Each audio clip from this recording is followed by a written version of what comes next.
తాకట్టులో ఉన్న మీ బంగారాన్ని విడిపించి ఆ రోజు ఆన్లైన్ రేటుకి మేము కొంటాం. Bhavani gold company. ప్రస్తుతం మనతో పాటు ఇస్కాన్ టెంపుల్ నుంచి ప్రణవానంద ప్రభుజీ ఉన్నారు. సర్వ మానవాళికి శ్రీకృష్ణ పరమాత్ముడు జీవన్ ముక్తిని, జీవన్ మార్గాన్ని ఏ విధంగా చూపించారనేది వారి మాటల ద్వారా మనం తెలుసుకుంటూ ఉన్నాము. వారు ప్రత్యేకంగా గోవర్ధన్ ఇకో విలేజ్ ముంబైలో ఉన్నటువంటి ఆశ్రమంలో వారు సేవ చేస్తూ ఉంటారు. శ్రీకృష్ణ భగవానుడి గురించి, వారి లీలల గురించి ఎన్నో వీడియోస్లో మనం వారి మాటల్లో వింటూ ఉన్నాము. ప్రస్తుతం మనతో పాటు స్టూడియోలో ఉన్నారు ప్రణవానంద ప్రభుజీ. వారితో మాట్లాడదాం, మరిన్ని విషయాలు తెలుసుకుందాం. నమస్కారం ప్రభుజీ. హరే కృష్ణ. నమస్కారం అండి. ఏకాదశి వస్తుంది, చాలా విశిష్టమైన రోజు అని చెప్తూ ఉంటారు. కొన్ని ప్రాంతాల్లో అయితే అసలు పండగే ఆ రోజున. అందులోనూ ఆ రోజు స్పెషల్ దర్శనం ఉంటుంది ప్రతి ఒక్కరికి వైష్ణవ ఆలయాల్లో. ఏకాదశి వ్రతాలని కూడా ఆచరిస్తూ ఉంటారు. ఆ వ్రతాలు ఎలా చేయాలి, చేస్తే ఏమిటి అనేది కూడా చాలామంది ఒక క్వశ్చన్ అడుగుతూ ఉన్నారు. ఆచరించే విధానం చెప్పండి, అలాగే చేస్తే కలిగేటువంటి ఫలితం ఏమిటి, ఎందుకు చేయాలి అనేది కూడా వివరించండి. అన్నిటికంటే గొప్పదైన వ్రతం ఏదైనా ఉంటే అది ఏకాదశి వ్రతం. అన్ని వ్రతాలు చేసి ఏకాదశి చేయకపోయారనుకోండి, ఏ వ్రతం ఫలితం రాదు. ఓ, ఏకాదశి వ్రతం ఒక్కటి చేసి ఏ వ్రతము చేయలేదనుకోండి, అన్ని వ్రతాల ఫలితం ఏకాదశి ఇవ్వగలుగుతాం. మన శాస్త్రంలో ఉపవాసం అని చెప్పింది కేవలం ఏకాదశికి మాత్రమే. ఓ, కానీ చాలా మంది ఈ రోజు మేము ఉపవాసం చేస్తున్నామండి, ఆ రోజు ఉపవాసం చేస్తున్నామండి, అలా ఇలా చెప్తారు. కానీ ఎక్కడ కూడా అంత నియమంగా ఉపవాసం గురించి చెప్పింది మన శాస్త్రంలో, అంత నియమంగా ఉండాలి అని చెప్పింది కేవలం ఏకాదశికి మాత్రమే. విష్ణువాసరము అని అంటారు. అన్నిటికంటే favourite day of lord Vishnu Ekadashi. Ekadashi వ్రతం వల్ల అసలండి దాని వల్ల వచ్చే ఆధ్యాత్మిక బెనిఫిట్స్ అనేవి మనం చెప్పలేము. ఉపవాసం అంటే ఫస్ట్ అందరూ మేము ఒకసారి ఏకాదశి వ్రతం గురించి చెప్పామండి, ఎలా ఉపవాసం ఉండాలి అన్ని విషయాలు చెప్పాక ఒకళ్ళు హ్యాండ్ రేస్ చేశారనమాట. మాకు ప్రశ్న ఉంది అని. అయితే ఏం ప్రశ్న ఉంది అని అడిగితే, ఏకాదశి రోజు ఏం తినచ్చండి అని ప్రశ్న అడిగారు అనమాట. గంట సేపు నేను లెక్చర్ ఏకాదశి ఉపవాసం ఎందుకు చేయాలి అని చెప్పాక ఏకాదశి రోజు ఏం తినచ్చు అని లెక్చర్ క్వశ్చన్ అడుగుతున్నారనమాట. అయితే ఉపవాసము అంటే ఏంటో ఫస్ట్ అర్థం చేసుకుందాం. ఉప అంటే దగ్గరగా, వాసం అని అంటే ఉండటం. ఉపవాసం అని అంటే భగవంతుడికి దగ్గరగా ఉండటం. ఏ ఉపవాసానికంటే ఇదే నియమం అండి. చాలా మంది ఏం చేస్తారు తెలుసా అండి, మేము ఈరోజు కటిక ఉపవాసం, నీళ్లు కూడా స్వీకరించట్లేదు అని హ్యాపీగా టీవీ ఆన్ చేసుకొని ఇలా బెడ్ పైన పడుకొని ప్రొద్దున నుంచి రాత్రి రాకే ఏ సీరియల్లో ఏ సినిమాలు చూస్తూ ఉంటారు. అయ్యా లేచి గుడికి రండి అండి, నామం లేదు, శరీరంలో ఓపిక లేదు, నిర్జల వ్రతం ఈరోజు. మనం అండి దేన్నైనా సరే ఎంత మెటీరియలిస్టిక్ గా మార్చే శక్తి మానవుడి దగ్గర ఉందండి. శివరాత్రి రోజు జాగరణ చేయండి అంటే లేట్ నైట్ షోలు వాటిలలో సినిమా థియేటర్లో కూర్చొని జాగరణ చేస్తుంటారు. శివుడు పాపం ఏమనుకుంటాడో, ఎంత బాధపడతారో ఇలాంటి వాళ్ళని చూసి ఆశ్చర్యం వేస్తుంది. మనం దేన్నైనా సరే ఎలా పాడు చేయొచ్చో అంత, ఎంత ఫాస్ట్ గా మానవ బ్రెయిన్ పనిచేస్తుందంటే అంత పనిచేస్తుంది. ఉపవాసము అని అంటే, ఆ ఉపవాసం చేసే ఏకాదశి రోజు ఏం చెయ్యాలి అని అంటే, ఇంకా మరింత కృష్ణ సేవ, ఇంకా మరింత భగవన్నామం పలకటం. హరే కృష్ణ కృష్ణ కృష్ణ హరే హరే, హరే రామ రామ రామ హరే హరే. మరింత నామం చేసుకోవటం, మరింత భాగవత గీత వీటిని శ్రవణం చేయటం, అధ్యయనం చేయటం. ఇది ఉపవాసం, భగవంతుడు దగ్గరగా ఉండేది. మరి ప్రభుజీ ఉపవాసం అంటే తినకుండా ఎందుకు ఉండాలని చెప్తారు? ఇప్పుడు చూడండి, ప్రొద్దు నుంచి లేవంగానే తిండి గోలే కదండి మనకి.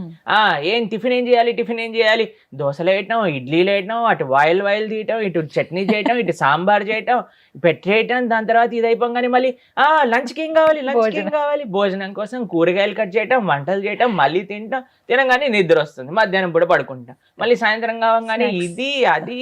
దాని తర్వాత మళ్ళీ రాత్రి డిన్నర్ ఏంటి, స్విగ్గీ జొమాటో అవి ఇవి, మళ్ళీ కిచెన్ క్లీన్ చేసుకోవడం, తూడ్చుకోవడం, బాసనలు తోముకోవడం, వీటిలలోనే రోజంతా పోతుంది. ఏం చెప్పారంటే, అయ్యా నువ్వు దేవుడికి దగ్గరగా ఉండాలంటే వీటిని కొద్దిగా దూరం పెట్టాలి, అప్పుడే సాధ్యం అవుతుంది. తినకపోయామనుకోండి, కొద్దిగా తగ్గించామనుకోండి, మనకి నిద్ర రాదు అంతగా. ప్లస్ ఇంత పెద్ద తతంగం మొత్తం కూడా ఆఫ్ అయిపోతుంది. ఎంత సమయం మెరిగిపోతుంది. మీరు ఒక్కసారి ప్రయత్నించండి. ఒకరోజు వంట తిండి ఈ రెండు ఆపేస్తే అసలు ఆ రోజు ఏంటి ఇంత పెద్దగా ఉంది మనకి అని అనిపిస్తుంది అనమాట. Long day. ఎందుకంటే అంత సమయం మనకు ఉండిపోతుంది. కాబట్టి ఏకాదశి రోజు ఏంటి నియమం, ముఖ్య నియమం ఏంటి అని అంటే ఎంత వీలైతే అంత భక్తితో ఉండటం, భగవంతుడి యొక్క ఆరాధన చేయటం, ఆలయానికి వెళ్ళడం, వైష్ణవుల సేవ చేసుకోవటం, భగవన్నామాన్ని జపం చేయటం, గీతా భాగవతాలు శ్రవణం చేయటం, సత్సంగంలో ఉండటం, ఇది ఏకాదశి ముఖ్య నియమం. దాని తర్వాత నియమం ఏంటి అని అంటే ఆహార నియమం పాటించాలి. ఏంటి ఆహార నియమం పాటించాలి అని అంటే ధాన్యంలో ఏకాదశి రోజు పాప పురుషుడు ఉంటాడు అని చెప్తారనమాట. ధాన్యం అని అంటే రైస్, దాల్, పప్పులు, తర్వాత గోధుమలు, తర్వాత వరి, వీటన్నిటిలో అనమాట. కాబట్టి ఆ రోజు మనం వీటి నుంచి దూరంగా ఉండి మరి ఏం స్వీకరించవచ్చు, పాలు, పండ్లు.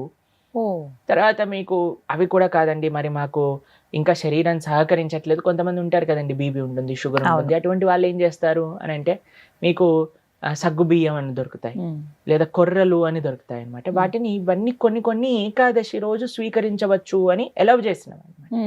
కాబట్టి ఇప్పుడు సరే ప్రభుజీ సాబుదానా సగ్గుబియ్యం ఎలవ్ చేశారంటే సగ్గుబియ్యం పాయసం, సగ్గుబియ్యం వడలు, సగ్గుబియ్యం ఉప్మా, అన్ని ఒక 10-15 రకాలు చేసుకొని తినమని చెప్పట్లేదండి మేము.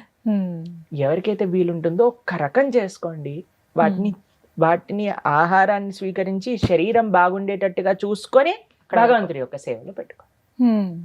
కాబట్టి ఏకాదశి ప్రధాన నియమం ఏంటి అని అంటే భగవంతుడి దగ్గరగా ఉండట. కానీ కొంతమంది కటిక ఉపవాసం అని ఉంటారండి, నీళ్లు మాత్రమే స్వీకరిస్తారు ఆ రోజు, నీళ్లు కూడా స్వీకరించరు, దాన్ని కటిక ఉపవాసం అంటారు, నిర్జల వ్రతము అని అంటారు అనమాట. చెయ్యండి ప్రభుజీ, మేము నిర్జల చేస్తూ బ్రహ్మాండంగా ప్రొద్దు నుంచి రాత్రి దాకా జపం చేసుకునే శక్తి మా దగ్గర ఉంది అని అంటే పర్ఫెక్ట్. లేదండి మాకు ఏదన్నా లోపలికి వెళ్ళండి, మాకు బ్రెయిన్ పనిచేయదు అని అన్న వాళ్ళు పాలు స్వీకరించండి, లేదండి పండ్లు స్వీకరించండి, లేదండి సగ్గుబియ్యంతో కొద్దిగా అలా ఉండొచ్చా? ఇందాక మీరు అన్నారు కటిక ఉపవాసం కనీసం. చాలా మంది భక్తులు ఉంటారు, మా ఆశ్రమంలో ఎంతో మంది ఉంటారు. మరి మీ విషయం ఏంటి ప్రభుజీ, మీరు ఉండరా అని అంటే మేము మధ్యాహ్నం వరకు మాత్రం నీరు తీసుకోకుండా, ఏం ఆహారం తీసుకోకుండా ఉపవాసం. మధ్యాహ్నం పూట కొద్దిగా పాలు, కొద్దిగా పండ్లు అలాంటివి స్వీకరిస్తాం అన్నమాట. అలా మేము ఏకాదశి ఉపవాసం చేయడానికి ప్రయత్నం చేస్తాం. వ్రతం, ఏకాదశి వ్రతం అంటే ఏ విధంగా? ఉపవాసమే వ్రతం అంటారు. ప్రతి నెలలో 2 ఏకాదశులు వస్తాయి. అవును. ఆ 2 ఏకాదశులు సంవత్సరం పాటు మొత్తం అన్ని ఏకాదశులు కానీ మనం ఉండగలిగితే దానికంటే గొప్ప వ్రతం ఇంకొకటి లేదు. ఏం జరుగుతుంది ఏకాదశి వ్రతం చేస్తే? భగవంతుడి యొక్క పూర్తి కృప మన పైన ఉంటుంది. ఏకాదశి భక్తి జనని అని అంటారు. మన మనసులో భగవంతుడి పట్ల ప్రేమ కలుగుతుంది, దానికంటే గొప్ప వరం ఇంకేం కావాలండి? నిజమే కదా. కాబట్టి ఏకాదశి వ్రతం తప్పకుండా చేయాలి. అందరూ కూడా ఆ ఏకాదశి వ్రత మహాత్యాన్ని తెలుసుకోండి, చక్కగా ఏకాదశి వ్రతాన్ని ఆచరించడానికి ప్రయత్నం చేయండి. ఇప్పుడు వైకుంఠ ఏకాదశి చాలా అద్భుతమైన రోజు, మీరు సంకల్పం తీసుకొని ముందుకెళ్ళడానికి. చాలా మంది మమ్మల్ని అడుగుతుంటారు, రోజు మా ఇంట్లో ఎవరో వెళ్ళిపోయారు, లేదా మాకు మైల్ ఉంది, అశౌచం ఉంది, మీరు ఎలా ఉన్నా ఏం జరుగుతున్నా ఏకాదశి మాత్రం పాటించవచ్చు, దాంట్లో ఏం ప్రాబ్లం. ఆ రోజు ఖచ్చితంగా ఇవి వింటే బాగుంటుంది, ఇవి పఠిస్తే బాగుంటుంది. భాగవతం వినాలి, భాగవతం చదువుకోవాలి, భగవన్నామం జపం చేయాలి, కీర్తన చేసుకోవాలి, ఆలయానికి వెళ్ళాలి, కృష్ణుడికి తులసితో అర్చన చేయాలి. ఇవన్నీ ఏకాదశికి చాలా మంచి. ఆ రోజున ప్రత్యేకించి ఉత్తర ద్వార దర్శనం ఉంటుంది. అవును, వైకుంఠ ద్వార దర్శనము అని అంటారు. అన్ని ఆలయాలలో మనకి కలుగుతుంది. చక్కగా దర్శనం చేసుకొని వైకుంఠ ఏకాదశి కాదండి, అన్ని ఏకాదశులకి ఇవే నియమాలు. భగవద్ ఆరాధన, భగవన్నామ జపం, భాగవత స్మరణ, ఇవే అన్ని ఏకాదశి.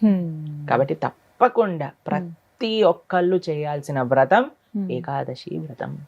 ఎవరైనా ఆచరించవచ్చు, ఏ వయసు వాళ్ళైనా కూడా చేయవచ్చు, చేయదగింది అని అంటే గనక. చేయగలమన్న ఓపిక ఉండాలి, ఆ ఆసక్తి, ఆ నిష్ట ఉంటే ఖచ్చితంగా ఎవరైనా పాటించవచ్చు. చాలా సంతోషం ప్రభుజీ, నమస్తే. హరే కృష్ణ. సుమన్ టీవీలో మీ పర్సనల్ అండ్ బిజినెస్ ప్రమోషన్స్ కోసం కింది నెంబర్కి కాంటాక్ట్ చేయండి.